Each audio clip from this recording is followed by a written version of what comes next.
Welcome back to the High Vibe Life podcast with me, Moira Casaba. We are going to dig deep into one of my favorite topics today. That is being stuck. Stuck in action, stuck with maybe 1 foot in, 1 foot out. And this really came about with 2 client calls I had this morning, 2 women that I mentor. And man, we dug deep. And I was laughing with one of them. I said, this is going to be the topic of my podcast today because so many people butt up against this and they think it might be this problem or that problem. But the reality is they're just stuck, right? You're stuck in overthinking, you're stuck in inaction. And so we really want to unpack that today. And man, I took notes after note after note after note after note. Like I have a whole iPad here, so we're going to be here for a minute. And what we really need to unpack is what is actually going on the inside. And I think people get stuck for a multitude of reasons. And then we're going to, of course, because this is the High Vibe Life podcast, we're going to give you actions to take to get unstuck today. So stay with me. You know, when I got on the call this morning, my very first call, so often people come to me, most often people come to me and they have this big dream and this big goal and they want all these things and they're looking for the strategy and the action to really get them there, right? And so they're stuck in their business, but they're not stuck with, where they want to go. They're not stuck with, is this the right path? And so we've got to look at 2 different types of stuckness. One is the person, like I had this morning. The one person was, Moira, I want this so badly. I have this dream. I have this goal. It's crystal clear, but I'm just paralyzed. And so that was one conversation. And then the next conversation was very different, but somewhat similar. It was, I don't know if this is the right dream. I don't know if this is the right goal or if this is what I'm supposed to do with my life. And I'm so stuck in overthinking with that. And so we're going to dig deep into both, right? So number one, when you're stuck, you're obviously stuck in overthinking. I already talked about that. You're stuck with kind of this idea so often that it has to be crystal clear, that you need absolute certainty of the path. And y'all, certainty doesn't exist. Certainty is a lie. Perfection is a lie. And so I want to dig deep first into the person that says, I've got this dream, I've got this goal, but man, I can't get out of my own way. All right, person number 1. There's a few things here. I said, hey, one part of this is often people just aren't connected enough to their why. They think they want the goal. You're telling me you've got this big dream, but do you really? Do you really want it bad enough? Because if you do, the action happens. And so often the missing action under that is just simply reading that vision every day, visualizing it every single day so you feel it in your bones so that you are propelled on a daily basis to take action. Our brains forget everything every day, right? So we might do a vision board on January 2nd and we've got this big dream, or we've gone to a seminar and we're fired up and we're, just like hair on fire, ready to go, and we're motivated. But motivation is always going to leave. So what happens when motivation leaves, right? That's when discipline and consistency have to show up. And so you have to say to yourself, what are the actions? What do I need to be disciplined in? What do I need to be consistent in? And then if you're thinking, gosh, I'm just not consistent in the actions I need to be taking to build this business or to reach this goal, do you have the inside consistency in your actions to do the inside work, that vision work every morning, that visualization, that kind of getting you to that place where the action becomes easier, right? The other thing is, and this is a very hard truth to swallow sometimes, and I had to say this morning, a lot of times when people struggle with consistency, it's because they just don't care that much, right? They really don't care that much. They're telling themselves they do. They think they do. But the reality is, if you're not matching it with action to get you there, you really might just not care that much. And that's a hard truth to swallow, and something to unpack for yourself is this really the thing that I care so much about? Because when we care so much about it, it's natural, it's there, the motivation is there, the discipline is there, the consistency is there, right? So you've got to look at that kind of stuff and really get honest with yourself if you have the big dream or you think you do and you're stuck in inaction or overthinking. So that's person number one. Now, person number two, we're going to kind of bounce back and forth a little bit, but person number two comes to me and says, I don't know if this is the dream. I don't know if this is what I should be doing. And for months and months and months, I've been 1 foot in, 1 foot out, second guessing it, overthinking it, like just paralyzed, right? And so that's a different solution, or that's a different type of stuckness too, that has a different solution to it. And so you really got to do the deep work of going back to your vision, back to, and again, you might think, well, wait, I don't know if this is the vision. What I'm talking about is going back to what you value, doing the deep work of what matters to you in your life, what you really want to create, what you really want to do, your legacy work in the world. And that's kind of the inside work that we're going to do there, right? So we're going to dig deep, but there comes a point. I said it earlier in the show, in the very beginning, certainty doesn't exist. So often when we're 1 foot in, 1 foot out, we're looking for this burning bush of God to come down and say this is it. It's exactly what you're supposed to be doing. And that might not happen. It very likely will not happen, right? Or we're so certain one day, and then we think we're uncertain again just because we've stepped into overthinking. I'm going to drop another truth bomb on you. And this is really for both types of stuck, right? Both people in the different stuck positions. When we're not taking action, you guys, what it really boils down to 90% of the time in both cases is we're being very selfish. And I know that's hard to hear, but so often we are holding back the call on our life. We are holding back our gifting. We are holding back that call, that whisper to go forward because we're thinking about ourselves, right? Think about this for a second. When you're stuck in inaction, what are the thoughts going through your mind?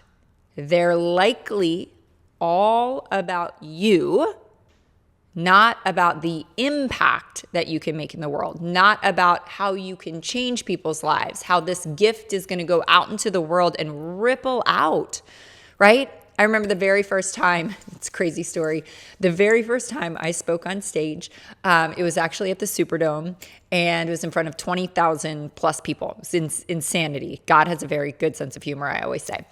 And I was backstage. I was so nervous. I was literally feeling like I was going to vomit at any second. Hands were trembling. My whole body was trembling with nerves. And Darren Hardy was backstage. He was the keynote speaker. And Darren came up to me. He's like, hey, you nervous? And I was like, yes. He probably thought this girl's going to pass out at any second. And he said the exact same thing to me. He said, you're nervous because it's all about you right now. All you're thinking about is yourself. And you need to switch your mindset and know that this isn't about you.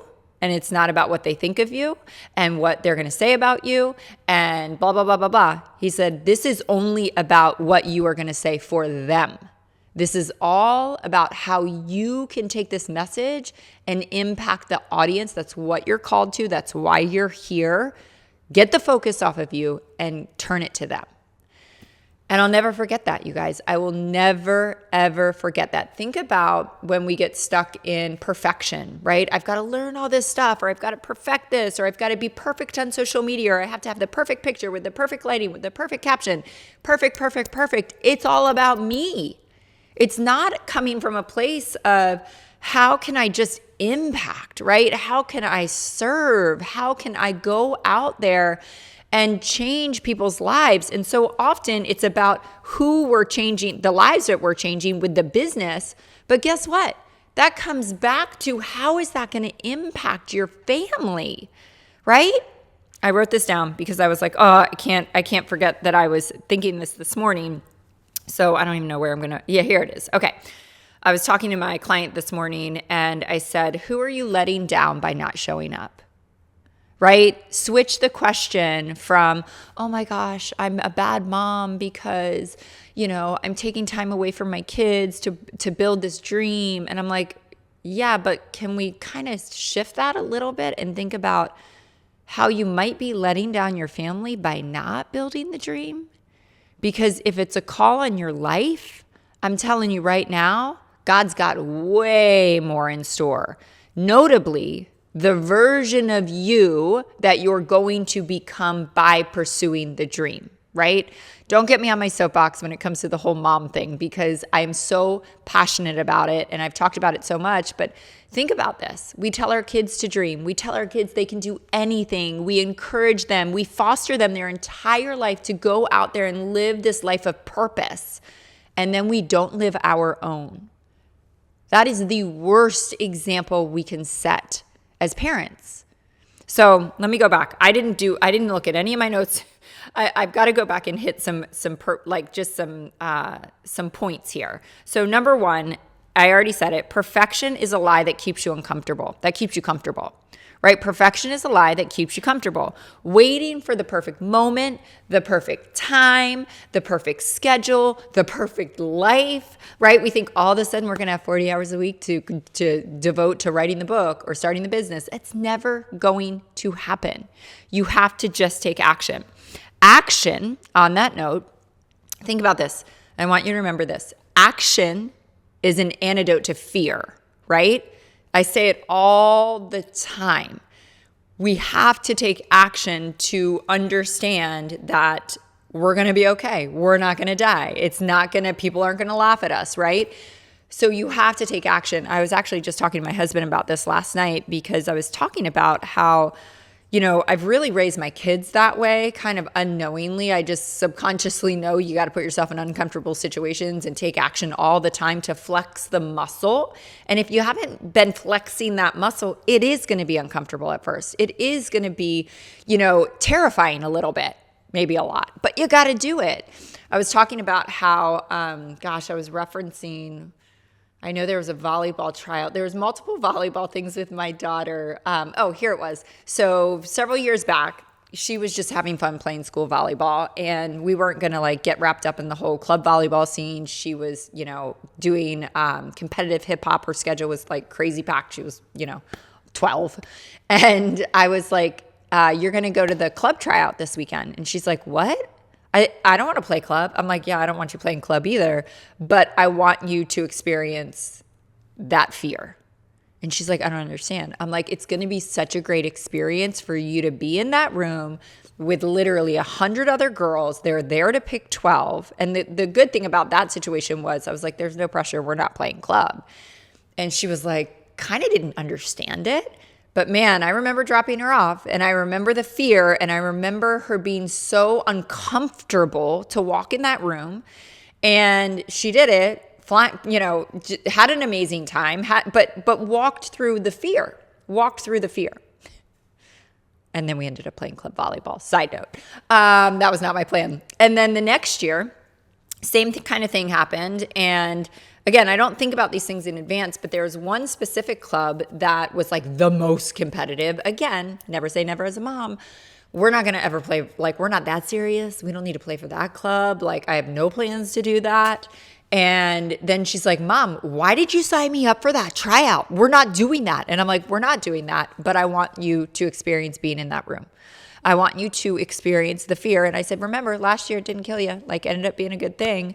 But you're going to go to that tryout because I wanted her to be stretched, right? Went to the tryout. Long story long, ended up making the team. That wasn't the plan. But again, I always put my kids in those situations where they learn because they're flexing that muscle of oh my gosh, I'm so nervous. I'm so, insecure right now. I'm feeling uncomfortable. And I'm like, yeah, and it's not going to kill you. You're going to walk through it and be that much stronger so that every situation after that gets easier. So action is the antidote to fear. All right. You don't need more time, you need more courage. Think about that. You don't need more time because that's usually the thing that's getting people stuck. I need more time in my life. I need more flexibility. I need the kids to go back to school. I need whatever. We got to go back to just that courage And we've got to remember that courage doesn't come from a podcast. Courage doesn't come from reading a book, right? It comes from taking the action. That's the definition of courage. And that is something I want you to sink your teeth into, because in that moment when you're feeling fear, you actually can remind yourself, like, this is courageous. This is courageous of me that I'm taking this action despite the fear. So stop waiting. All right, so I want to dig deeper into some more actions that I was giving my client this morning.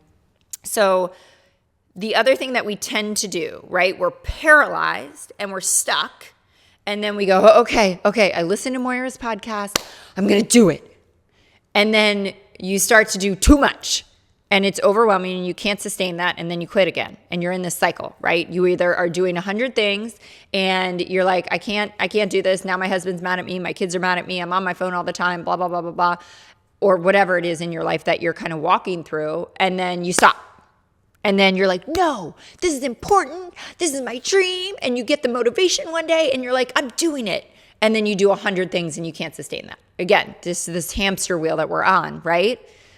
Here's what I want you to know. Less is more. Every day in my morning journal, I ask myself, what are the 3 most important things that I need to do today? We probably all do 100 things a day, right? There's probably at least 20 to 30 things on my to-do list every single day. But I identify what are the most important things I need to do today to move me forward on the path to my goal, to my dream, right? And I do them first. So to get you out of that overwhelm, like, oh my gosh, okay, I'm going to do this, and you think it's going to be overwhelming and all-consuming, I am telling you, the most successful people in the world focus on fewer things, but they're the most important things, and they do them first thing in the day, right? I always say try to do them by 10 a.m. If your schedule doesn't allow, try to do them by noon. The 3 most important things.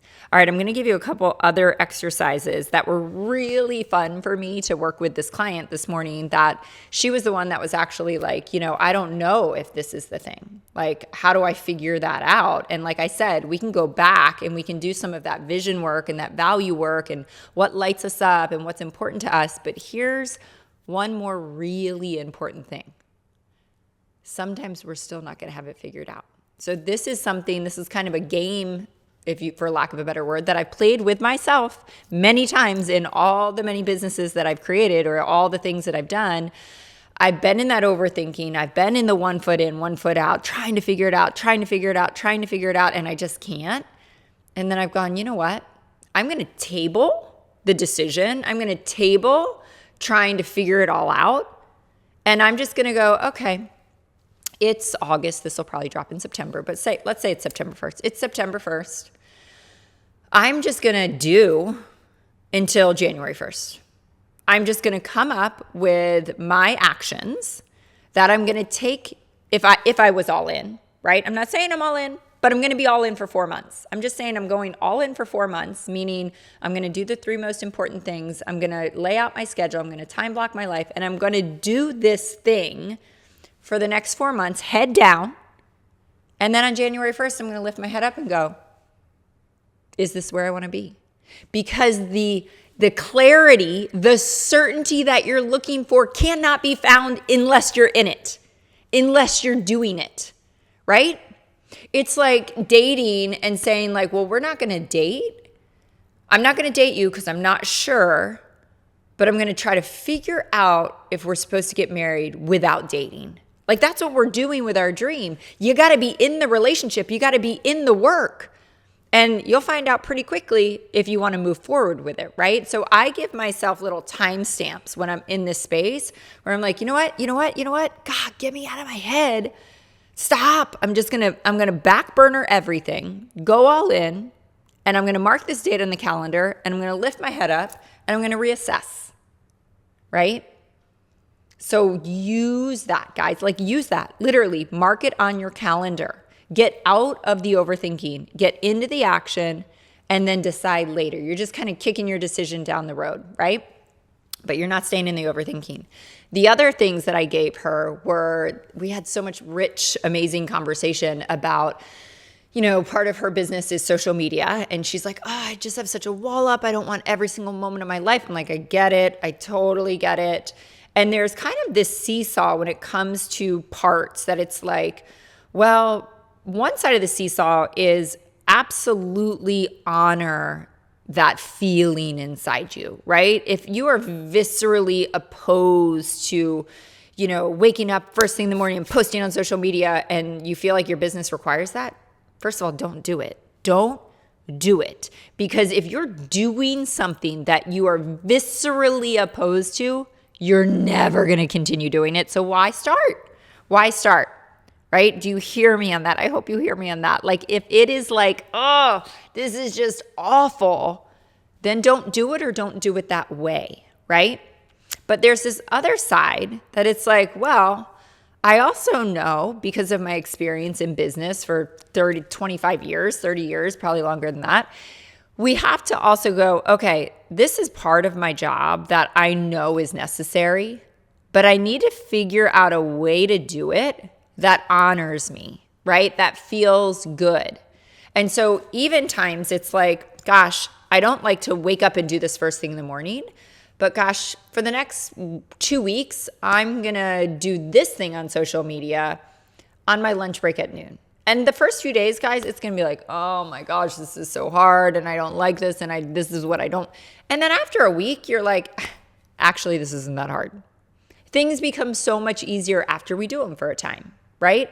So there's that seesaw of you always want to honor yourself. You always want to honor where you're being guided, but you also have to find a way to do certain things, but you have to find a way to do them that brings you a little bit more ease, a little bit more joy, right? And so the next exercise I gave her was, and it's so funny because I knew I could feel what she was feeling. Like, I want to do this thing, but gosh, I'm like, it's going to be so hard and it's going to be like kind of like just a heavy lift or a monkey on my back. And I was like, you should not feel like that. We don't want to feel like that. We're going to find a way to do this without feeling like that. And I was like, what I want you to write down, and we talked about time blocking and planning, which is so much of what I always talk about.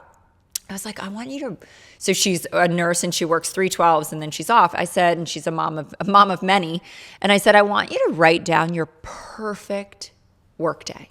Like when you work a 12-hour shift, write down the perfect workday. What happens when you wake up? What happens at work? What happens with your kids when you come home? What time do you snuggle into bed at night, right?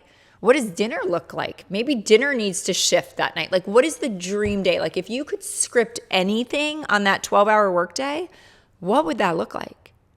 And then on those off days, man, blank slate. What would that dream day look like? The perfect day. So it's just what I call the perfect day exercise, right? In my life, what would a perfect day look like? And for her, she's got very different days depending on if she's working a 12-hour shift or not working. And a lot of times we're not intentionally living our life, right? Almost never are people intentionally building the life that they want. And when we start to block out hours and we start to block out time to build our legacy business, right? Time that we're only going to be with our kids and our phone is going to be in the other room and our computer's in the other room and we are totally present and we're carving out an hour for a one-on-one date with our husband or a one-on-one date with our child, right? Maybe an ice cream date because dates should be longer than an hour, but you know what I'm saying. We start to be intentional about the time that we're working our business, the time that we're with our family, the time that we need to be refueled. And we start to really see we have so many more hours in the day. And oh my gosh, I could go to yoga one day a week with my girlfriend.